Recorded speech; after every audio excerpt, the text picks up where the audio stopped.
আপুনি যদি শিক্ষিত নিবনুৱা তেনেহ'লে এনেকুৱা অফ ছিজনতো আপোনালোকে ধান খেতি কৰি অৰ্থাৎ বড়ো খেতি কৰি হাজাৰ হাজাৰ টকা ইনকাম কৰিব পাৰিব। আমাৰ গাঁৱৰ বা এই অঞ্চলৰ যিসকল কৃষক আছে অকল খালিদানি কৰে, বড়ো ধান কৰাৰ চেষ্টা কৰক সকলোৱে, নিবনুৱা দূৰ হ'ব। আৰু মই এই ভিডিঅ'ৰ জৰিয়তে অসম চৰকাৰৰ কৃষি বিভাগক অনুৰোধ জনাম যাতে এনেকুৱা অসমৰ তলুৱা কিছুমান বড়ো খেতি হওক বা কৃষিৰ লগত জড়িত ধান খেতি কৰি স্বাৱলম্বী হ'ব পাৰে, তেওঁলোকক আৰ্থিক সহায় দেখিব পাৰিছে। আমাৰ হোজাই জিলাৰ নীলবাগান ৰেভিনিউ চাৰ্কেলৰ আণ্ডাৰত বৃহত্তৰ প্ৰায় 30 বিঘামান হ'ব।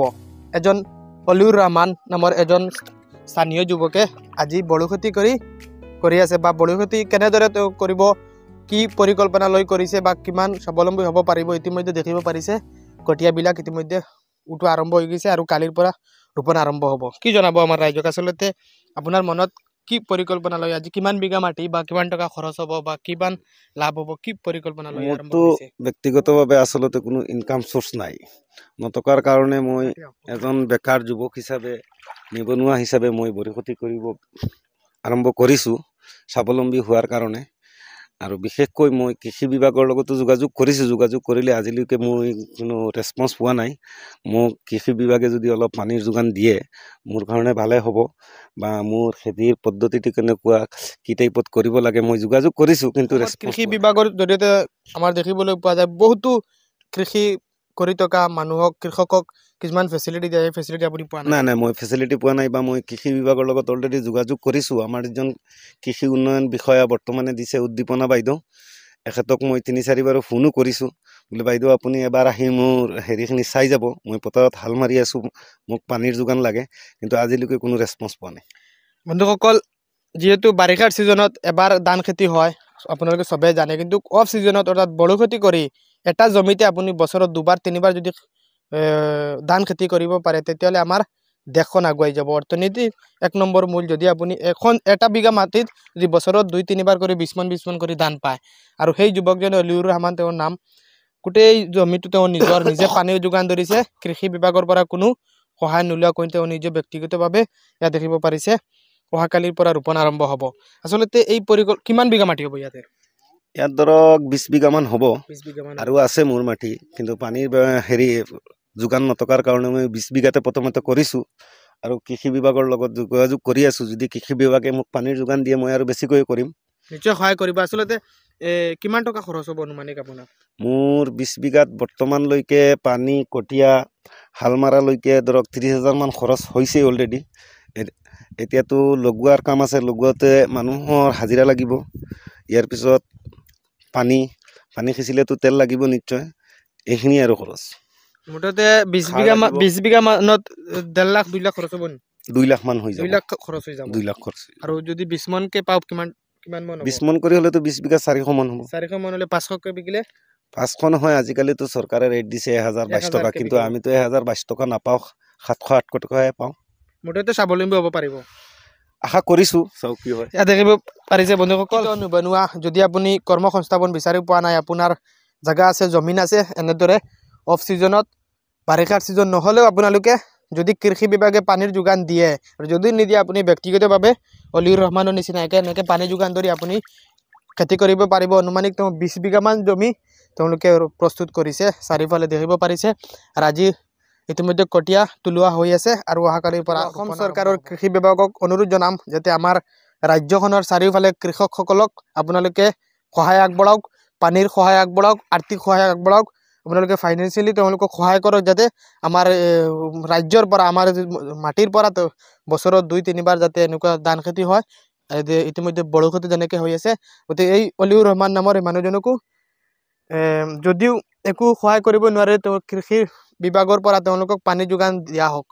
গতিকে মই অনুৰোধ জনাইছোঁ, ভিডিঅ'টো চাওক আৰু কি হয় যদি চৰকাৰৰ তৰফৰ পৰা বা কৃষি বিভাগৰ তৰফৰ পৰা পানীৰ যোগান দিয়া হয়, তেনেহ'লে মই বিশেষকৈ আৰু বেছিকৈ খেতি কৰিবলৈ চেষ্টা কৰিম, বা কৃষি বিভাগে কোনটো পদ্ধতিত সাৰ কিমানখিনি, কি বীজ, এইবিলাক যদি পৰামৰ্শ দিয়ে ভালে আছিল। বৰ্তমান পানী নাটনি, আমাৰতো একচুৱেলি কোনো নলাৰো পানী নাই, বা ইৰিগেশ্যন নলাৰো পানী নাই, আমি পোৱা নাই। মোৰ নিজৰ পুখুৰীৰ পৰা মেচিনেৰে পানী সিঁচি এইখিনি মই অলৰেডি ৰেডি কৰিছোঁ খেতি কৰিবলৈ। বহুত মানুহ আছে, মানুহে একচুৱেলি মানে চৰকাৰৰ পৰা সেইখিনি সুবিধা পোৱা নাই বা পানীৰ সুবিধা পোৱা নাই, সেইকাৰণে মানুহে কৰা নাই। আমাৰ ইয়াতো বহুত মানুহৰ অভাৱ নাই মাটি, কিন্তু মানুহে যে কৰিব সকলোৰে পানীৰ সুবিধা নথাকে। মোৰ ধৰক আজি পুখুৰী এটা থকাৰ কাৰণে মই পুখুৰীৰ পৰা মানে হেৰি কৰি আছোঁ, খেতি কৰিবলৈ মই চেষ্টা কৰি আছোঁ বা প্ৰয়াস কৰি আছোঁ, কিন্তু বাকী মানুহৰতো পানীৰ কোনো সা সুবিধা নাই, সেইকাৰণে মানুহে কৰা নাই। প্ৰত্যেকজন মানুহে কৰিব, কিন্তু সুবিধাটো লাগিব, সুবিধা নথকাৰ কাৰণে মানুহে কৰা নাই। আমি বীজৰ দোকানৰ পৰা বীজ কিনিছোঁ, সিহঁতে আমাক এটা হেৰি দিছে, ইষ্টিমেট দিছে যে 1 বিঘাত 1 কেজি ধানৰ বীজ লাগে, কিন্তু মই অলপ বেছিকৈ পেলাইছোঁ, কাৰণ এই পানীবিলাকতো পইচাৰ পানী। মাটিখিনি ৰেডি কৰি যদি কঠীয়াৰ শ্বৰ্ট হৈ যায় তেনেহ'লে অসুবিধা হ'ব, সেইকাৰণে মই ধৰক 30 কেজিমান পেলাইছোঁ। একচুৱেলি মোক মানে কৃষি বিভাগৰ পৰা কিমানখিনি দিব লাগে, কিমানখিনি সেইখিনি দিয়া নাই বৰ্তমানলৈকে। মই ধৰক কালি যিটো আমাৰ ছুপাৰ বুলি কয়, ছুপাৰ আৰু DAP ইউৰিয়া মিলাই পেলাই মই বৰ্তমান 30 কেজিলৈকে দি আছোঁ, 30 কেজিকৈ দি আছোঁ লগোৱাৰ আগত। লগোৱাৰ পিছততো দিমেই আৰু 3-4 বাৰ দিব লাগে বোলে বৰষুণত, এনে মানুহৰ মুখত কোৱা শুনিছোঁ, কিন্তু কৃষি বিভাগৰ পৰা একো নাজানো। যদি চৰকাৰে বা কৃষি বিভাগে মোক সহায় কৰে, মই আৰু বেছিকৈ কৰিম, আগবাঢ়ি যাব পাৰিম। আৰু মোৰ ওচৰে পাঁজৰে আমাৰ গাঁৱৰ বা এই অঞ্চলৰ যিসকল কৃষক আছে, অকল শালিদানি কৰে, বড়োদান কৰাৰ চেষ্টা কৰক সকলোৱে, নিবনুৱা দূৰ হ'ব।